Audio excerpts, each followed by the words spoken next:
Assalamualaikum warahmatullahi wabarakatuh. Saya Musrifatul Hasanah. Di sini saya akan menjelaskan kembali PPT hasil dari kelompok saya sendiri, kelompok 4 yang terdiri dari 3 orang, yaitu saya Musrifatul Hasanah, Sita Masyitoh, dan Indina Sulfa, dengan judul Manajemen Pendidikan Pesantren. Mata kuliah Manajemen Lembaga Pendidikan Islam, dosen Bapak Fikri Farihin MPDI. Langsung saja, yang pertama yaitu Manajemen Pendidikan Pesantren Anak. Pesantren anak-anak merupakan pesantren yang menampung santri dari kalangan anak-anak secara khusus. Hal ini bisa dibedakan dengan pesantren yang sekedar menampung anak-anak sebagai santri. Banyak pesantren yang menerima santri yang juga menampung santri dari kalangan remaja dan dewasa, akan tetapi anak-anak hanya bagian dari santri yang belajar di pesantren tersebut.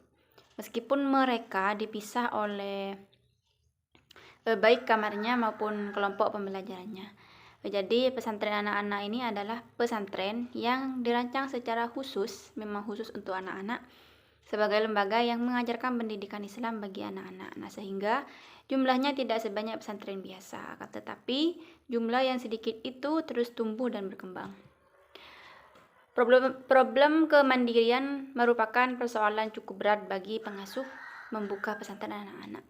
Oleh karena itu, bimbingan kemandirian menjadi salah satu prioritas yang ditanamkan oleh pengasuhnya kepada para santri pesantren tersebut. Yang pertama adalah dalam menangani makan, minum, mandi, buang hajat, berpakaian, dan tidur. Kemudian kedua adalah pengaturan uang kiriman dari orang tua untuk menjaga keamanan dan kehematan uang tersebut. Maka pengasuh sebaiknya terlibat aktif mengatur uang anak-anak dari kiriman orang tuanya. Ketiga adalah pergaulan dan interaksi sesama anak. Keempat, yaitu pemilihan dan penentuan kegiatan yang diikuti sebagai bagian dari kurikulum pendidikan. Yang kelima adalah kegiatan-kegiatan belajar. Yang keenam, menjaga penjagaan kesehatan. Pengasuh pesantren anak-anak tersebut harus responsif, proaktif, dan antisipasif dalam menjaga kesehatan anak. Yang ketujuh adalah penjagaan keamanan dan kenyamanan. Yang kedelapan adalah pengaturan kontak dengan orang tuanya. Selanjutnya, manajemen pendidikan pesantren siswa. Salah satu kelebihan sistem pendidikan pesantren adalah keberadaan pondok atau asrama menjadi tempat tinggal santri selama 24 jam hari. Apabila pondok atau asrama ini diberdayakan untuk memperlakukan sistem pembelajaran yang maksimal, ia sangat berfungsi secara efektif yang dalam memperlancar pembelajaran dan sekaligus hasil-hasilnya. Melalui pondok atau asrama ini banyak manfaat yang bisa diraih. Antara lain, melalui pondok atau asrama, yang pertama, memudahkan kontrol pada kegiatan santri. Yang kedua, memfasilitasi interaksi belajar sesama santri maupun dengan ustadz dan kiai. Yang ketiga, memberikan waktu belajar yang leluasa kepada santri, memudahkan pemecahan masalah atas kesulitan belajar. Kemudian menyiapkan pasangan atau sparring partner dalam belajar. Melatih santri bergaul dengan sesama santri yang berasal dari berbagai macam latar belakang keluarga sehingga memudahkan adaptasi sosial. Memupuk solidaritas sesama santri. Kemudian memudahkan latihan-latihan berkreasi. Melatih sikap kemandirian santri, melepas beban-beban di luar tuntunan belajar. Kemudian memudahkan pengendalian santri di pengaruh kejahatan maupun kemaksiatan yang terjadi pada masyarakat di luar pondok. Dan memudahkan latihan meningkatkan pelaksanaan serangkaian ibadah kepada Allah Subhanahu wa Ta'ala. Untuk mengoperasionalkan langkah tersebut, ada beberapa tindakan yang harus diaplikasikan kepala madrasah. Yang pertama, menetapkan kegiatan pembelajaran khusus bagi pesantren siswa tersebut. Yang kedua, menetapkan penanggung jawab operasional kegiatan-kegiatan pembelajaran. Dan yang ketiga, menetapkan tenaga-tenaga penunjang operasional.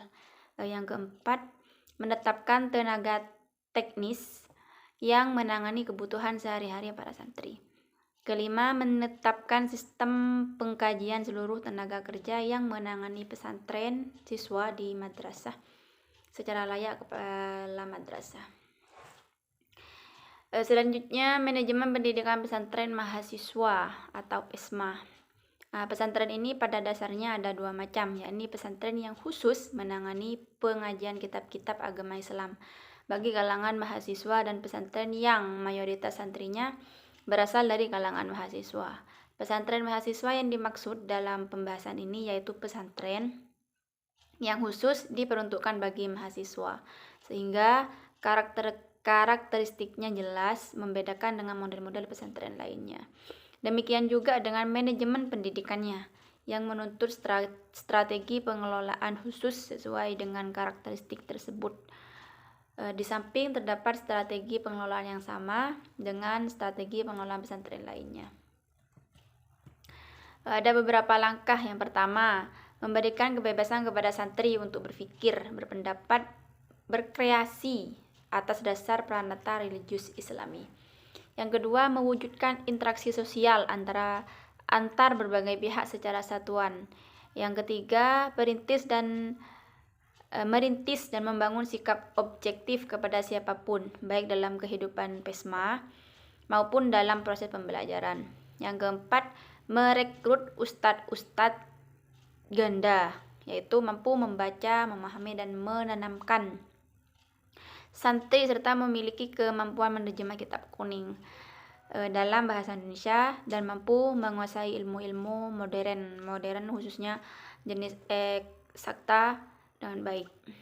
Kelima, mengadakan pembaharuan pendekatan strategi dan metode pembelajaran dari pesantren pada umumnya. Selanjutnya, manajemen pendidikan pesantren kampus.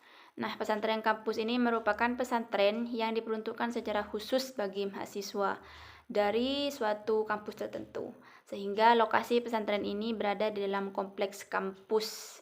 Pesantren kampus atau populer dengan istilah Ma'had al-Jami'ah ini pada dasarnya didirikan untuk mendukung dan memperkokoh proses dan mutu pendidikan yang dilaksanakan di suatu perguruan tinggi. Pesantren kampus ini sebenarnya merupakan kelanjutan dari pesantren yang terdapat di madrasah atau di sekolah. Selanjutnya manajemen pendidikan Ma'had Ali. Dengan demikian pesantren secara institusional juga memiliki kelanjutan berupa Ma'had Ali yang merupakan pesantren tingkat tinggi. Dengan pengertian lain, Ma'had Ali ini bisa juga disebut sebagai perguruan tingginya pesantren, sehingga puncak kelembagaan pesantren pada Ma'had Ali ini Surya Dharma Ali menyatakan sebagai tradisi akademik tingkat tinggi pesantren, Ma'had Ali bukanlah lembaga yang terpisah dari pesantren, akan tetapi tidak bisa disamakan dengan perguruan tinggi agama Islam lainnya seperti YIN, STAIN, atau PTI, baik hardware maupun software pendidikannya. Ma'had Ali sedang mengalami proses perkembangan di berbagai pesantren di Indonesia. Saat ini terdapat lebih dari 15 pesantren yang telah menyelenggarakan Ma'had Ali secara reguler, baik secara legal, formal maupun substansial. Tujuan dan fungsi Ma'had Ali. Tujuannya yang pertama, mengantar santri menjadi ulama yang memiliki sifat-sifat kepemimpinan ideal, sebagaimana Rasulullah SAW yang memiliki sifat 4. Yang pertama, sidik, amanah, tabligh, fatona, dan karakter ulama. Yang kedua, memiliki sikap ilmuwan dan keulamaan yang profesional, terbuka, bertanggung jawab, mengabdi pada bangsa dan negara, dan berpandangan bahwa Islam untuk semua. Fungsi Ma'had Ali. Yang pertama, sebagai pelaksana pendidikan dan pengajaran. Yang kedua, sebagai pelaksana penelitian. Yang ketiga, sebagai pelaksana pengabdian pada masyarakat. Yang keempat, menjadi agen modernisasi bangsa dan negara melalui masyarakat madani. Selanjutnya, manajemen pendidikan pesantren takasus. Pesantren takasus bisa dibedakan dengan pesantren pada umumnya dari segi kurikulumnya. Pesantren takasus merupakan pesantren yang mengajarkan ilmu-ilmu khusus atau spesifik kepada para santrinya. Pesantren takasus itu hendaknya dikelola baik mungkin dengan memperhatikan yang pertama, karakter ilmu agama Islam. Nah, ilmu ini memiliki karakter tertentu meskipun meliputi berbagai disiplin keilmuan. Yang kedua yaitu penguasaan dan pendalaman bahasa Arab. Yang ketiga, penguasaan rumpun ilmu keislaman murni. Yang keempat, penguasaan kekhususan ilmu yang telah dipilih dan ditetapkan. Selanjutnya, manajemen pendidikan pesantren Al-Quran. Pesantren Al-Quran merupakan salah satu pesantren takasus yang aktivitasnya berupa mendalami Al-Quran sebagai sumber utama ajaran Islam dari berbagai dimensinya secara kompleks. Dalam pesantren Al-Quran ini lazimnya diajarkan cara-cara membaca dan menghafal Al-Quran, sehingga santri-santri dan alumni yang fasih dan mahir membaca Al-Quran serta sebagian di antara mereka bahkan mampu menghafal Al-Quran secara penuh, yakni sebanyak 30 juz. Selanjutnya, manajemen pendidikan pesantren bahasa. Nah, identitas pesantren bahasa atau Ma'had Al-Lughah sepintas terkesan mengandung pembelajaran berbagai bahasa seperti yang terjadi pada Sekolah Tinggi Ilmu Bahasa atau STIBA yang menawarkan program studi bahasa yang bermacam-macam. Nah, ada bahasa Inggris, bahasa Perancis, Jerman, Belanda, ataupun bahasa Arab dan sebagainya. Namun, pesantren bahasa ini dalam kenyataannya hanya mengajarkan bahasa Arab dengan seluk-beluknya. Selanjutnya, manajemen pendidikan pesantren keterampilan. Pesantren keterampilan merupakan pesantren yang mengajarkan keterampilan secara serius, kontinu, dan memiliki kurikulum secara khusus mengenai keterampilan. Nah, selanjutnya ada beberapa hal yang perlu mendapat perhatian kiai pengasuh pesantren untuk pesantren keterampilan, yaitu yang pertama, memetakan antara kurikulum inti dan kurikulum tambahan sebagai pemberdayaan. Yang kedua, menyiapkan tenaga pendidik dan pelatih yang memiliki kompetensi dalam penguasaan ajaran agama dan keterampilan. Yang ketiga, memetakan pelaksanaan kegiatan-kegiatan pembelajaran. Yang keempat, menyiapkan sarana dan prasarana yang dibutuhkan baik bagi pembelajaran kurikulum inti maupun kurikulum tambahan. Yang kelima, menjaga keseriusan dan keseimbangan penguasaan materi pembelajaran di kalangan santri. Yang keenam, melakukan kerjasama dengan lembaga-lembaga lainnya yang melatih keterampilan kerja. Kemudian yang ketujuh yaitu membangun jaringan kerja antar alumni. Selanjutnya, manajemen pendidikan pesantren kilat. Sebagian identitas pesantren kilat dapat diprediksi terutama dari perspektif waktu pelaksanaan kegiatan pembelajaran, yaitu disajikan kepada santrinya. Sebagaimana telah menjadi identitas bagi pesantren yang dibahas ini, istilah kilat selalu menunjuk pada waktu yang singkat ataupun cepat. Dengan demikian, pesantren kilat itu adalah pesantren yang menyelenggarakan proses pendidikan dan pembelajaran dalam jangka waktu yang singkat atau sangat pendek. Di samping itu, berbagai strategi dalam pengelolaan pesantren kilat, penyelenggara seharusnya melakukan langkah-langkah. Yang pertama adalah menumbuhkan kesadaran dalam mendalami agama. Yang kedua, menumbuhkan kesadaran dan meningkatkan kualitas iman dan memaksimalkan ibadah kepada Allah. Yang ketiga, menumbuhkan kesadaran dalam membudayakan akhlak yang terpuji atau akhlak yang mulia. Keempat adalah menumbuhkan kebiasaan membaca Al-Quran. Yang kelima, menumbuhkan kesadaran mewujudkan budaya luhur dalam kehidupan sehari-hari. Yang keenam adalah menumbuhkan kesadaran hidup sederhana. Selanjutnya, manajemen pendidikan pesantren Ramadan.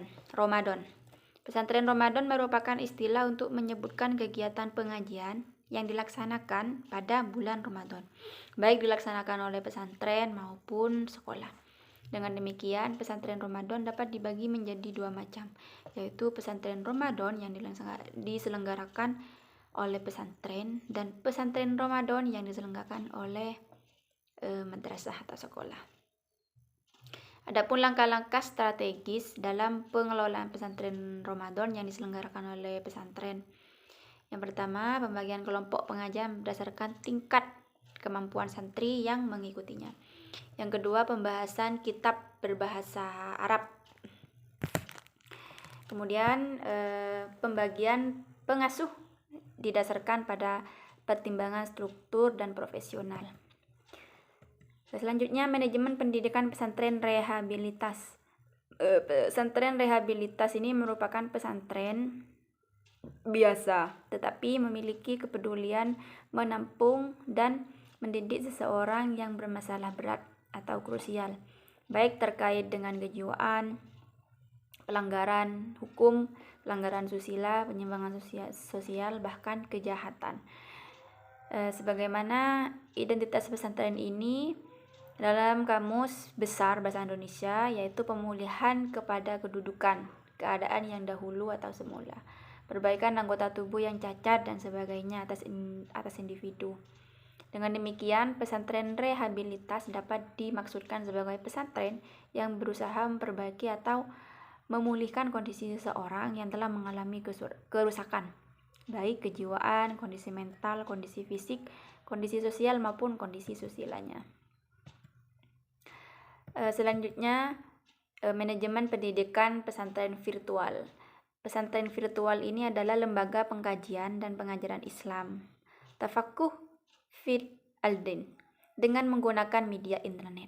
Kelahiran pesantren virtual ini merupakan respon perlunya pengembangan sistem pendidikan pesantren pada era digital dan informasi global yang melanda dunia saat ini.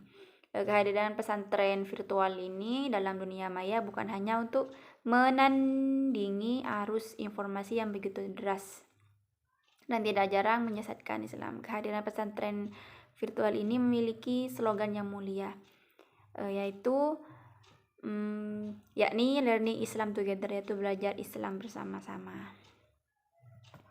Dalam mengelola pendidikan pesantren virtual, ada beberapa hal yang harus diperhatikan. Yang pertama, memilih dan menyampaikan materi pengajian atau pengkajian yang aktual.